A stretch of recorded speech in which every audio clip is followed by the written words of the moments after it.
과 그리고 구원, 은혜의 가치를 과연 얼마나 깊이 이해하고 살아가고 있을까 생각을 해봅니다. 믿음과 구원, 그리고 은혜는 우리 성경이 강조하는 중요한 개념들이지만 많은 그리스도인들이라고 하는 사람들이 그 가치를 제대로 알지 못하는 것 같습니다. 믿음 없이는 구원을 받을 수가 없습니다. 믿음이 없이는 성도라고 말할 수도 없습니다. 그 결과 우리 그리스도인들에게 주어진 놀랍고도 풍성한 선물들을 제대로 누리지 못하고 있는 것이죠. 세상에 그 모든 것을 다 가진 사람도 없겠지만 아무리 많은 돈과 물질, 재산, 권력을 가졌다 한다 할지라도 구원을 받지 못한 사람, 참 불행한 사람인 것 같습니다. 저는 단정적으로 말할 수 있다고 봅니다. 아무것도 가진 것이 없지만 구원을 가지고 믿음은 확실히 가지고 살아가는 사람을 볼 때 정말 당당하고 행복하게 살아가는 것을 볼 수가 있습니다. 오늘 우리가 읽은 이 본문은 믿음과 구원, 은혜의 그 가치를 가장 분명하고 정확하게 증언을 해주고 있습니다. 오늘 주신 이 말씀을 통해서 저와 여러분이 가진 믿음이 얼마나 소중하고 그 믿음을 얻게 된 그 구원이 얼마나 가치 있는 것인지 우리들로 하여금 믿고 구원을 누리게 한 그 은혜가 얼마나 놀라운 축복인지를 진심으로 깊이 깨닫는 시간 되시길 축복합니다. 첫 번째로 예수님은 빛으로 이 세상에 오셨습니다. 사도 요한은 세상이 예수님을 어떻게 되었다고 말을 하고 있습니까? 9절에서 11절은 이렇게 말하고 있습니다. 참 빛, 곧 세상에 와서 각 사람에게 비추는 빛이 있었으나 그가 세상에 계셨으며 세상은 그로 말미암아 지은 바 되었으되 세상이 그를 알지 못하고 자기 땅에 오매 자기 백성이 영접지 아니하였더라고 말씀하고 있습니다. 예수님은 참 빛으로 이 세상에 오셨습니다. 세상은 그 부분으로 말미암아 지은 바 되었기에 이 세상은 예수님의 것이고 이 세상에 살아가고 있는 사람들도 모두 예수님의 소유물입니다. 그렇지만 세상은 그분을 정작 알지 못했다고 말씀합니다. 예수님이 세상에 자신으로 말미암아 창조된 이 땅에 오셨음에도 주인이 오셨는데 자기 소유물인 백성들이 주인을 알아보지도 또한 영접하지도 않았다는 것이죠. 자신들의 창조주요 참 주인이신 예수님을 알아보지도 못하고 영접하지도 않은 것, 이것이 예수님께 범한 세상의 크나큰 죄악이 되는 것입니다. 예수님을 구주로 받아들이지 않는 것, 예나 지금이나 동일한 것 같습니다. 우리가 전도 현장을 나가보면 이 사실을 똑똑히 잘 알 수가 있습니다. 그리스도인들이 세상을 구원하기 오신 그 예수님을 전하기 위해서 온갖 노력을 다하지만 세상 사람들은 비웃고 거부하기까지 합니다. 제가 이번 많은 지난번까지 약 2달 가까이 시간 동안 미국이라는 사회를 가서 보았지만 전도에 하는 그 현장에는 비율로 볼 때 2대8 아니 1대9 정도 어느 쪽이 많을까요? 이단들이 훨씬 더 많습니다. 아, 큰일 났구나. 그런데 더 한심한 거는요, 애들을 따라서 반찬이 유명한 가게, 케이크 맛있는 가게, 온갖 가게를 다니면 다 크리스찬입니다. 장로님 내지 권사님들인데 우리 애들을 좀 포기해서 교회에 정착하게 만들겠다니까 한교회가 차는 말, 한인교회 가지 마세요. 왜요? 비즈니스입니다.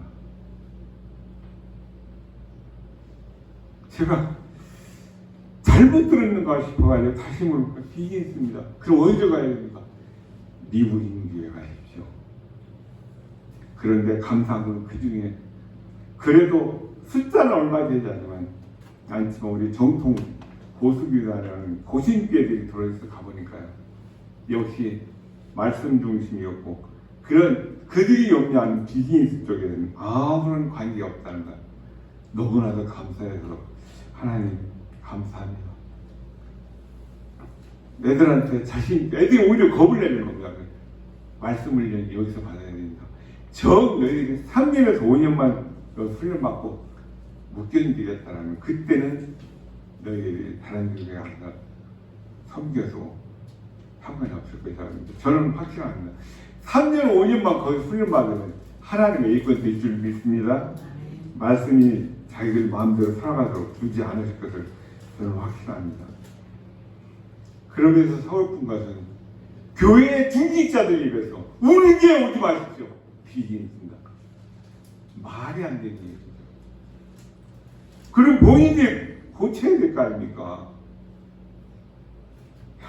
어쨌든 아니 내가 교회 나온 지 얼마 안 되는데 후회스럽습니다. 그런 얘기 듣는다면 덜 서글프겠는데 장로님, 권사님이라는 그분들 입에서 비긴이 있습니다. 화인교회 가지 마십시오. 도대체 어떻게 생각하면 어떻게 이해해야 될지 저로서는 갈피를 잡지 못하겠더라고요. 예수님과 그분을 전하는 그리스도인들을 오히려 세상은 조롱하고 경멸하기까지 한 것을 봅니다.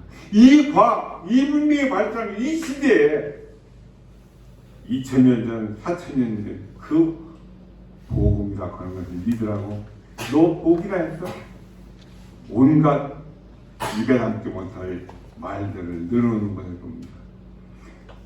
어둠 가운데 있는 자들이 생명의 주인이시며 빛이신 예수님을 용접하지 않는 것은 지극히 당연합니다. 죄를 물든 사람들에게는 세상에 구원자로 오신 예수님을 알아볼 수 있는 눈이 그 말씀을 들을 수 있는 귀가 없다는 것을 우리는 잘 알 수 있습니다. 이런 점에서 우리가 예수님을 알고 그분을 나의 구주로 믿게 된 것은 그 자체가 어쩌면 기적과 같은 그런 은혜라고 말할 수밖에 없습니다. 하나님께서 우리에게 은혜를 베풀어 주시지 않으셨다면 저와 여러분 역시 그 세상 사람들처럼 예수님을 믿지 않았을 것은 뻔한 일이라고 봅니다.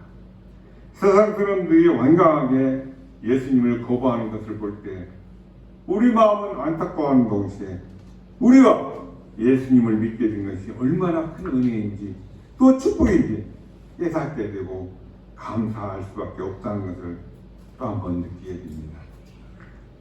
주님의 자녀된 것을 긍지와 자긍심을 갖고 자부심을 갖고 감사하시며 살아가실 주님을 축복합니다.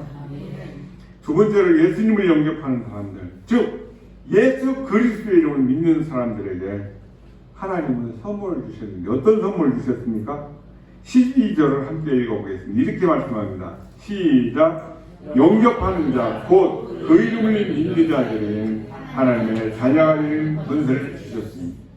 하나님은 돈을, 권력을, 재물을, 물질을 많이 바치는 사람이 아니라 예수님을 영접하는 사람들, 그러니까 예수님의 이름을 믿는 사람들에게 하나님의 자녀가 되는 권세를 주셨다고 말씀하십니다. 여기서 말하는 권세는 특별한 권리를 가리키고 있습니다.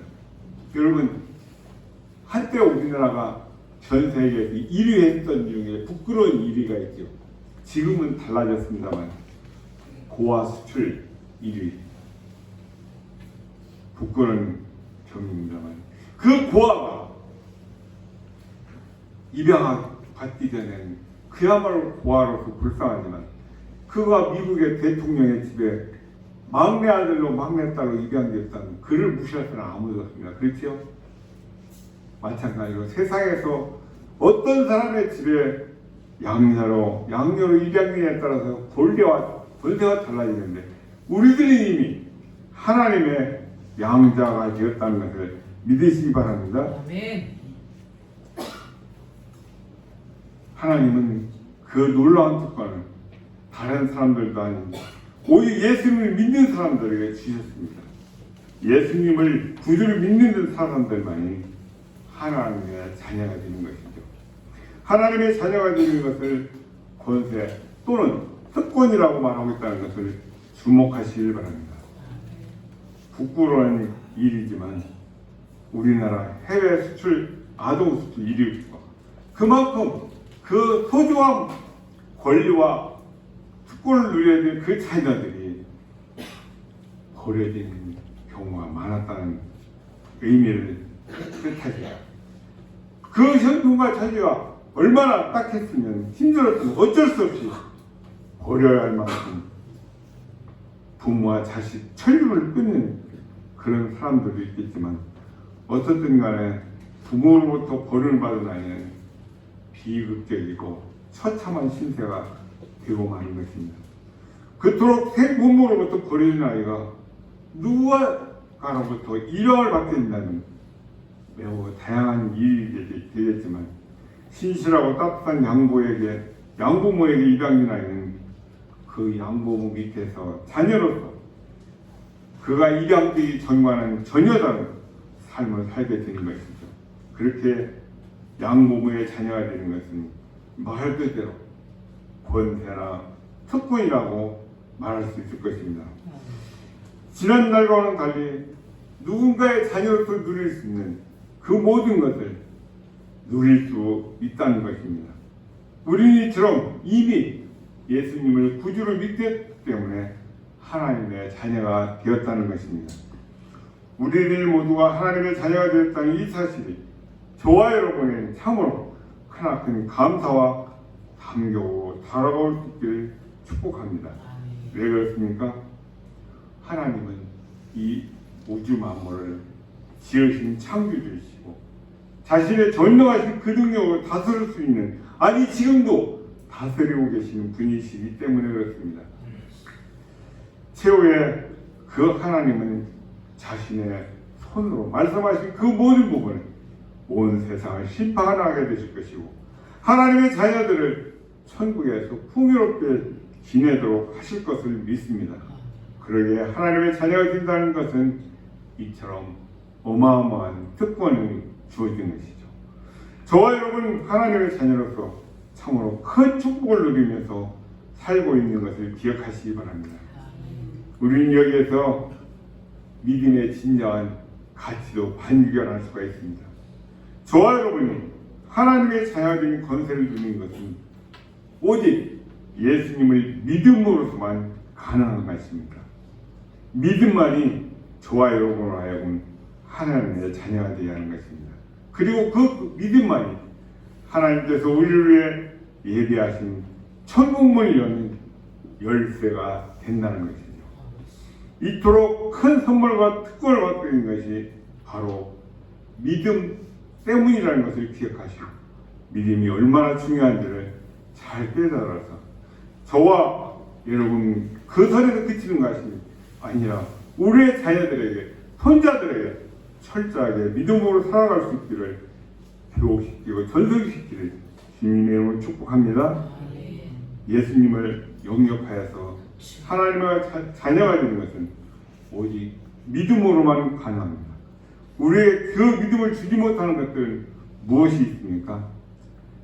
13절을 보시면 이렇게 말하고 있습니다. 시작. 이는 혈통으로나 육정으로나 사람의 뜻으로 나지 아니하고 오직 하나님께로부터 난 자들입니다. 아멘. 12절에서 하나님의 자녀가 된 권세를 가진 것은 오직 믿음만으로 가능하다고 말씀하시면서 진술하고 있는 이 요한은 하나님의 자녀가 된 권세를 주지 못하는 것들 혹은 믿음을 주지 못하는 것을 세 가지로 우리에게 제시해주고 있습니다. 따라서 하십니다. 첫째는 혈통이며 둘째는 육정이며 셋째는 사람의 뜻입니다. 무슨 혈통으로 믿음을 가져야 되거나 하나님의 자녀가 되지 못하는 것은 그 당시 이 말씀을 받은 유대인들이 혈통을 떠올리게 하고 있습니다. 그들은 자신들 선택받은 서민 유대인들 외에는 다 짐승과 같은 존재라고 보고 그들을 무시했습니다. 그러나 보다 쉽게 말하면 부모의 신앙이 아무리 좋아도 그 믿음을 혈통적으로 돌려받지 못한다는 것을 오늘 지적해주고 있습니다. 전도하다 보면 우리 딸내미가, 우리 아들이, 우리 와이프가 신앙생활을 잘하니까 권사니까 집사님이니까 장로님이니까 나는 그들 발목 잡고 손목 잡고 가면 돼요. 희망사항일 뿐입니다. 성경 어디에도 그런 말씀은 없습니다. 내가 1대1로 하나님과의 관계에서 주님이 나의 구주이신 것, 그걸 믿음으로 고백하고 믿고 살아가야 될 뿐인 것입니다. 집안 자체가 아주 독실한 기독교 가정이라 할지라도 그 가족의 일원이 된다는 것만으로 결코 하나님의 자녀가 된다거나 참 믿음을 가지지는 못하는 것입니다. 제가 과거 총각 시절에 직장 생활하면서 주일 성경교회는 따로 멀리 있고 직장에서 야간 당직을 맡고 있으면서 새벽 기도를 작정하고 한 3개월 쌓겠다 했는데 하다 보니까 3개월 하루도 안 빠진 세월을 보냈습니다.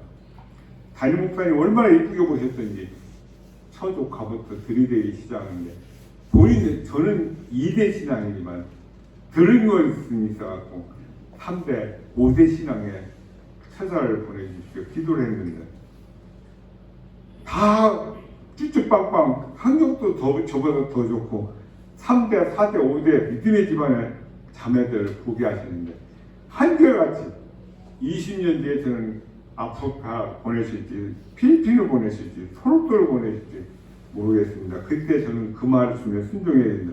거기에 다 나가 떨어지더라고요. 부모의 믿음과 본인의 믿음은 다르구나. 저는 그때 뼈저리게 경험을 했습니다. 신앙의 가정에서 태어나고 기독교적 문화와 전통 속에서 자라는 것은 참으로 놀라운 축복이지만 그것 자체로서는 자기 신앙을 보장해주지 못한다는 것이죠. 하나님의 자녀가 된다는 것, 참 믿음을 가진 것은 육정으로도 안 된다는 것입니다. 육정이라는 말을 현대인의 성경은 이렇게 번역하고 있습니다. 육체적 욕망으로라고 번역을 해놓은 것을 보게 됩니다. 아무리 인간적으로 믿음을 가지기를 사모하고 하나님의 자녀가 되기를 소망해서 그래서 온갖 노력을 다한다고 할지라도 사람의 욕심만으로는 참 믿음 가질 수도 없거니와 하나님의 자녀가 될 수 없다는 것입니다. 사람의 뜻으로도 참 믿음을 가지지 못한다라고 오늘 말씀은 분명히 말씀하고 있습니다. 예를 들면 믿음을 가진 부모가 신앙에 대해서 별로 관심이 없는 자녀는 안타까운 마음으로 신앙을 강요하기도 하고 억지로 해서 세례를 받게 한다 할지라도 해결이 되는 것이 아니라는 것입니다. 혹은 신앙을 가진 직장 상사나 예전에 군대에서 상관인 부하 직원이나 부하 병사들에게 신앙을 억지로 강요한다 해서 되는 것이 아니라는 말입니다. 우리 주변에 보면 지금도 행해지고 있는 진중 세례식이라는 것이 있습니다. 사회상에서 자유분방하게 살다가 짧은 시간이지만 훈련소에서 통계진 그 사회생활 제약 속에서 주일날 예배당에 가서 보내는 시간만큼 달콤한 시간은 없습니다.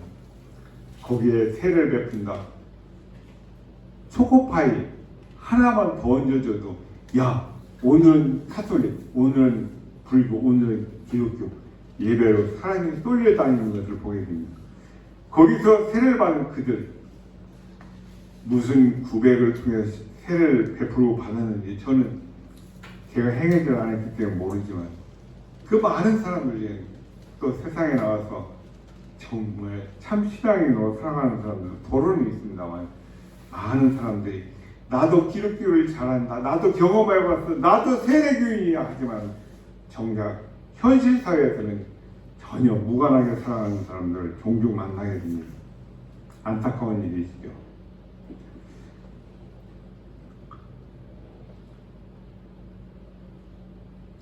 그렇다면 무엇이 혹은 누가 하나님의 자녀가 되는 권세를 주는 그 참믿음을 저와 여러분에게 줄 수 있겠습니까?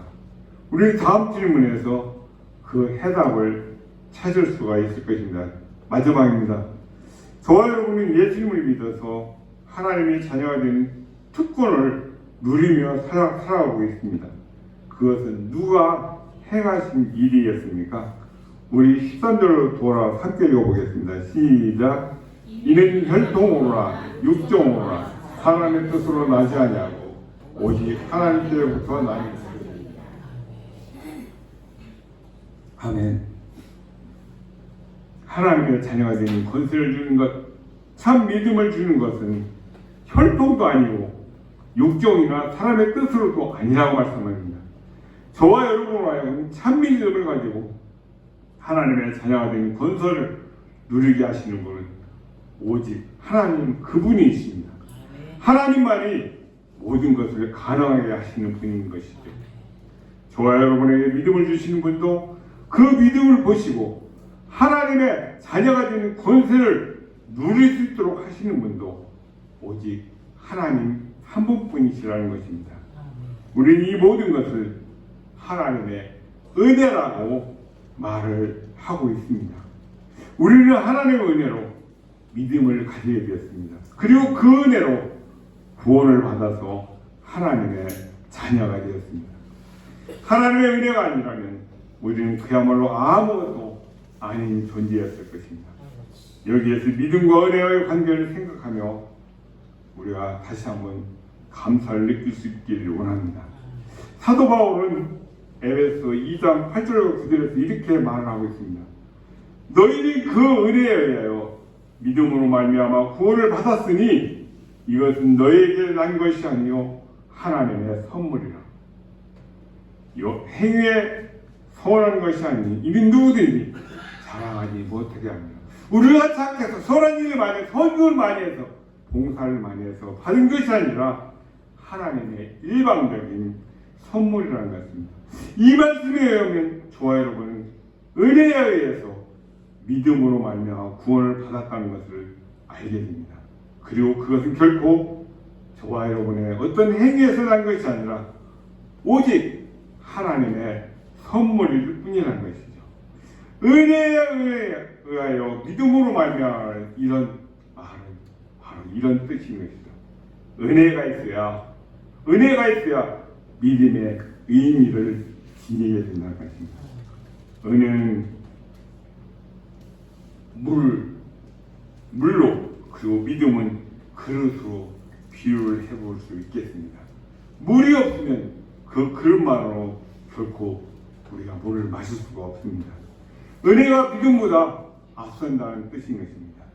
그 은혜가 바로 하나님께서 주신 것입니다. 우리가 하나님을 아버지라 예수님을 그리스도라 고백하는 것 아무나 하는 것이 아닙니다. 하나님이 고백할 수 있는 은혜를 주셔야 된다는 것이죠.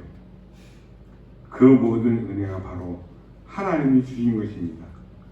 믿음을 가지게 된 것, 그 믿음으로 하나님의 자녀가 된 것, 그리고 우리가 이 땅에서 살아가는 동안 하나님의 자녀라는 그 특권을 누리며 살아가는 것, 이 모두가 하나님의 은혜인 것입니다. 저와 여러분은 이 은혜의 가치를 결코 과소평가해서는 안 되는 것입니다. 정말 모든 것이 하나님의 은혜입니다. 저와 여러분이 돈을 몇억 원, 봉사 시간을 몇십만 시간 해야 된다면 누구나 다 할 것입니다. 그러나 그런 게 아니라 은혜를 주어진 것이기 때문에 사람들이 쉽게 받아들이려 하지 않습니다. 그런 게 어디 있어? 세상에 그런 공짜가 어디 있어? 아니 하나님이 주신 것, 우리 인간에게 없어서는 안 될 햇빛, 공기, 물 없이 살아갈 수 있는 존재가 있습니까? 그러나 그거 다 공짜입니다. 아니 물값, 사람들 정의는 받는 것이 하나님은 우리한테 물값 내라고 하신 적 없습니다. 예수님을 믿는 저와 여러분은 이미 하나님의 자녀가 되었습니다. 아멘. 네. 하나님의 자녀는 어떤 특권을 가진다고 생각하십니까? 또한 나는 그런 특권을 진정으로 누리며 살아가고 있습니까? 믿음과 구원 그리고 하나님의 은혜가 어떤 가치를 지닌다고 생각을 하시며 살아가고 있습니다. 오늘 이 말씀을 묵상하시면서 각자 자신 생각을 자문자답하며 나누어 보시기 바랍니다. 저는 이번 한 주 동안 매일 아침 이 요한복음 1장 12절을 읽으시면서 암송하시기를 부탁드립니다. 우리가 가진 믿음, 그 믿음에 의해서 모든 구원, 그 믿음과 구원을 저와 여러분에게 주신 그 하나님의 은혜의 가치는 찬송가의 가사처럼 하늘을 두루마리 삼고 바다를 몸을 삼아도 다 기록할 수 없을 정도일 것입니다. 우리가 가진 이 놀라운 믿음과 구원에 대해서, 그리고 그것을 가능케 하시는 하나님의 은혜에 대해서 늘 감사하면서 기쁨과 감격으로 가득 찬 한 주간의 삶을 살아가실 주님으로 축복합니다. 자비로우신 아버지 하나님, 은혜와 사랑을 감사드립니다. 영원한 지옥 백성들로 살아가야만 마땅한 우리 인생들,